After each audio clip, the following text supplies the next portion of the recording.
All right, good afternoon, class. We welcome to Module 4. We begin the midway point of the term, and there's a lot of work to be done and a lot more to be learned, I will start off with housekeeping. Right now, there are a number of people, and I'm kind of concerned about the numbers of people that owe me milestones from last week's Module 2's assignments that I have yet to, that have not been submitted. And there's, a number of you out there. If you're having problems with it, please let me know if there's anything I can do to assist you, or any kind of accommodations we make, but you don't want to get behind, especially as we start this week, which is a holiday week.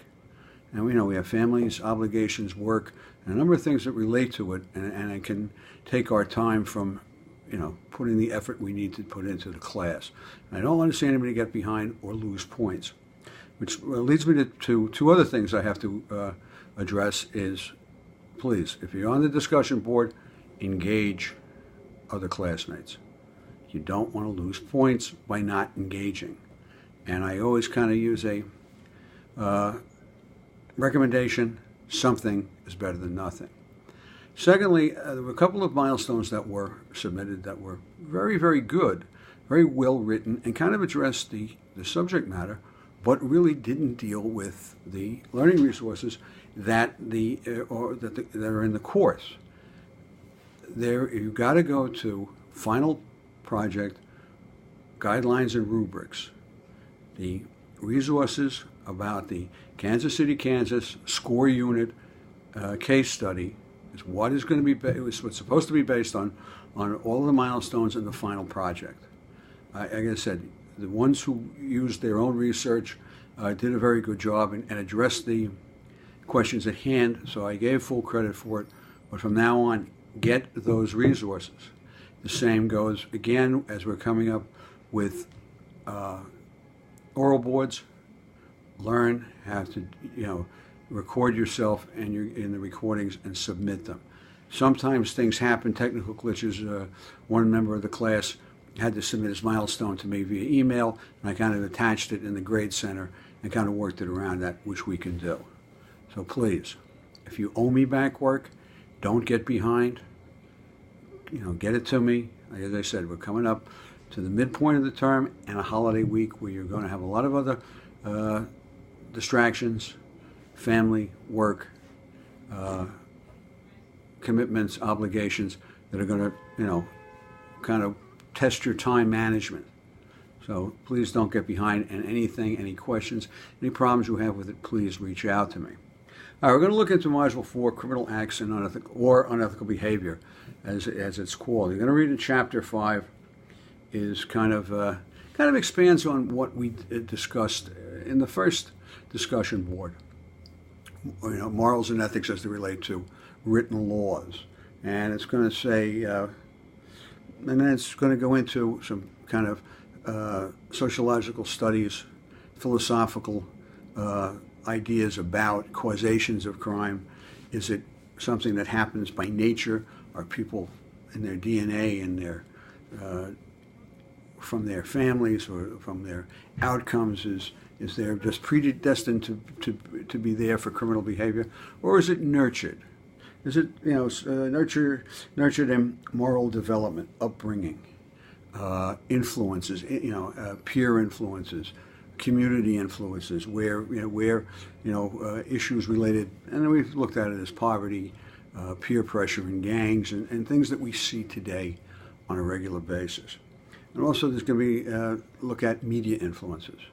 Is the propensity for violence because we have kind of become numb to it through violent video games, movies, television, type of a thing that human life is not valued because we just think of it as a video game.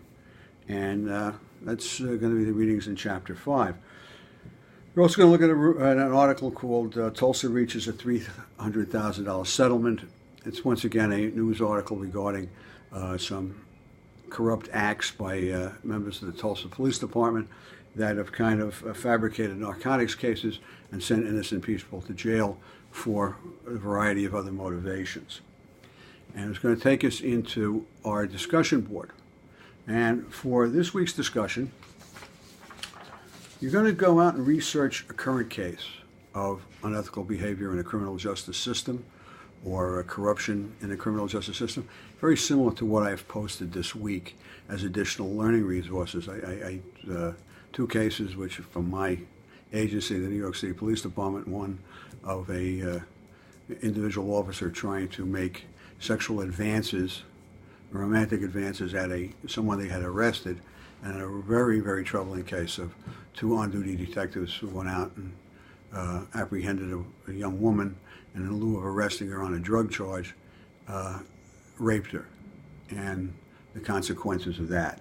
So you're going to try to find something in the media that relates to exactly what we're talking about. And in our discussion, we're going to look at what were the ethical or unethical actions that led to the ultimate outcome. Pretty simple, cut and dried. Relying on your own personal ethical perspectives, what is your opinion regarding the situation presented? And what role do you believe organizational culture played in this situation and the ethical and unethical behaviors of those involved? Very much what we looked at in the Herrera case, very much what we're looking at in the Kansas City, Kansas case. And if you look at my post for Module 3, very much of what I looked at in the case of the two detectives in Brooklyn in the New York City Police Department. And then we reach out again to milestone 2 in the putting together of the short paper for the final project. Excuse me for fumbling over my words here. And in this short paper, you're going to describe the contributing factors, implicit and explicit, that may have influenced the officers involved in the Kansas City, Kansas Police Department SCORE unit. What factors led them to this unethical behavior? Analyze how this conduct impacted the officers' personal lives. What did it do with their professional lives, their personal lives? As I said, 1 to 2 pages, double-spaced, 12 font, and include at least, this is the thing, 3 independent sources, and once again cite them in the APA format. As I said, this is very important, is to develop the research skills needed, and once again, another recommendation or kind of helping hand that I can give you is that independent learning resources are some of the things that we've already seen in the class, from the other articles. So, whether the FBI bulletins or the 60 Minutes broadcast or the podcast, any of those other resources that we used in other classes can be used to use your final project. As I said, we're getting into almost the middle of the course. There's still a lot of work to be done. Please don't get behind. Catch up on what you've got to do. And if there is a problem, please reach out to me. We can, as I said, there are solutions, there are accommodations that can be made to assist you. And like I said, please speak to me if you have any duress, any issue or condition that's holding you back. And like I said, we can always take that into consideration and work together for your success in this course. As I said, we're coming into a holiday weekend, so I'd like to wish all of you and your families a happy Thanksgiving. Hopefully you're spending it together, not working, as some of us do, and be safe this holiday season, and have a good week.